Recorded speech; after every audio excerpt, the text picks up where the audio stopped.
Hi everyone, welcome back guys. आज हम शुरू करने वाले हैं एटमॉस्फेरिक रिवर्स से, और ये हमारा जो टॉपिक है वो आता है एनवायरनमेंट में।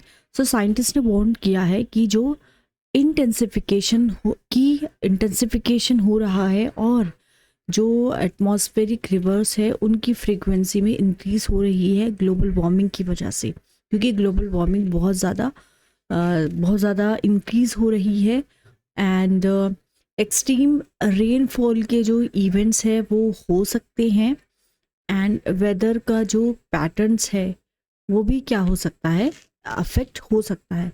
तो देखिए एटमॉस्फेरिक रिवर्स क्या होता है। एटमॉस्फेरिक रिवर्स को हम फ्लाइंग रिवर्स भी बोलते हैं।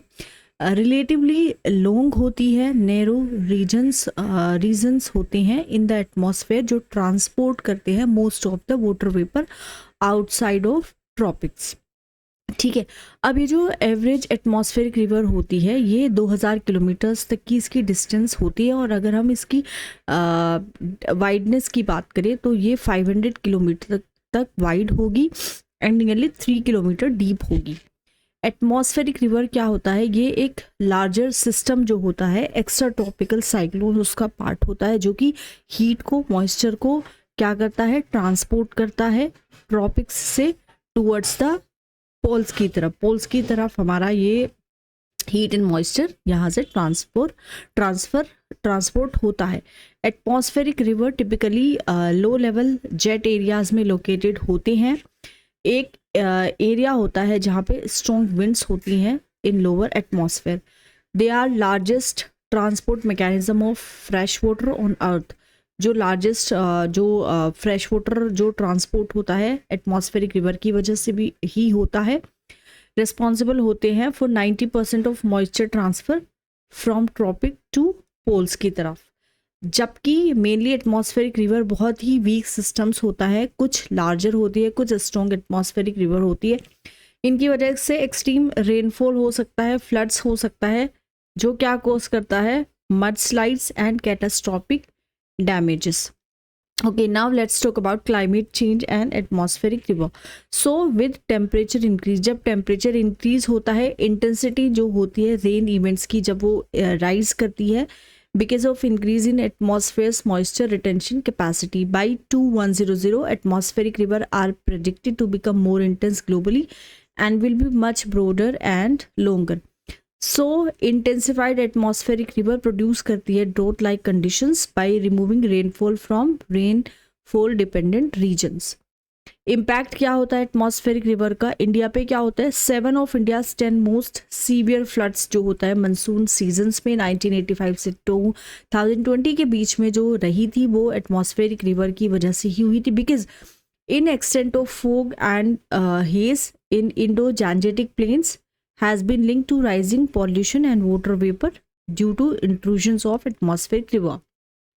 Snow albedo decline हो रहा है हिंदू कुश, काराकोरम, हिमालय माउंटेन रेंज में, क्योंकि वहाँ पे जो रेनफॉल है वो रेनफॉल की स्पीड्स बढ़ गई है। Because increase rainfall speeds up snow melting, और जब जो स्नो की जो मेल्टिंग प्रोसेस है वो भी इंक्रीज हो गई है। Indian ocean structure named Ashok, Chandragupta and Kalpataru. Names of Ashok Seamount, Chandragupta Ridge and Kalpataru Ridge in the Indian Ocean have been approved by IHO and UNESCO's IOC. So ये जो structures है अगर हम इनकी बात करें, ये located है साउथ वेस्ट जो इंडियन रिज है वहाँ पे लोकेटेड है। They were discovered by National Centre for Polar and Ocean Research. अब अगर हम देखें अंडर सी फीचर्स की नेमिंग को, तो जो आउटसाइड टेरिटोरियल सी है, इंडिविजुअल्स एंड एजेंसीज प्रपोज कर सकती हैं नेम्स अननेम्ड फीचर्स के लिए, जैसे कि IHO's 2013 की गाइडलाइंस है standardisation of undersea feature name. Before naming of a feature its character, extent and position must be identified. Proposals are reviewed by IHO subcommittee on undersea feature names. Within territorial sea, national authorities naming features in their territorial sea should adhere to same 2013 IHO guidelines. So 3 Indian ocean structures है जिनका नाम है Ashok, Chandragupta and Kalpataru. India, Indian ocean, Chandragupta ridge, Ashok seamount, and then we have southwest Indian ridge जो ये हमारी located है. Then we have this one is Kalpataru ridge. यहाँ पे Chandragupta ridge, Ashok seamount and then Kalpataru ridge. International hydrographic organisation 1921 में इसको बनाया गया था. इंटर गवर्नमेंटल बॉडी है, इंडिया इसका एक मेंबर है. एंजॉयज करता है ऑब्जर्वर स्टेटस को at the United Nation. Recognised as competent international authority regarding hydrography and nautical charting. Intergovernmental Oceanographic Commissions की बात करें तो 1961 में इसको एस्टेब्लिश किया गया था. प्रमोट्स करता है international cooperations in marine sciences.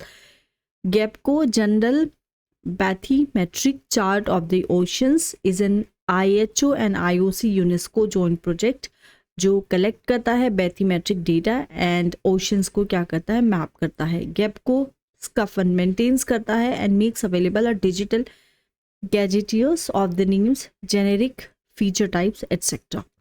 Deepest rock sample from earth mantles इसको ऑब्टेन किया गया है. साइंटिस्ट जो है US वेजल्स में जॉइडीज रेजोल्यूशन ने ड्रिल किया है 1.2 kilometres below the Atlantis massif, surpassing the previous drilling depth of 201 metres. Okay, mantle क्या कंसिस्ट करता है, सिलिकेट रॉक कंसिस्ट करता है. It is made up of 80% of earth volume, is the mid layer of the earth. So mantle rocks usually inaccessible होती है except in areas of sea floor spreading, जहाँ पे अर्थ की जो टेक्टोनिक प्लेट्स है slowly एक दूसरे से मूव अपार्ट करते हैं. For example Atlantis massive. Atlantis massive एक अंडर वाटर माउंटेन है near the mid Atlantic ridge. Interior जो है अर्थ का, लेट्स सी कि कैसे कैसे डिवाइडेड है. लिथोस्फेयर होती है क्रस्ट का एंड क्रस्ट, पूरी क्रस्ट एंड जो मेंटल होती है सॉलिड मेंटल उसका अपर मोस्ट पार्ट. क्रस्ट 0 से 100 किलोमीटर थिकनेस होती है. We have asthenosphere here. Then उसके बाद आता है क्रस्ट के बाद आता है मेंटल एंड उसके बाद आता है कोर. तो कोर हमारा एक लिक्विड होता है and we have one solid.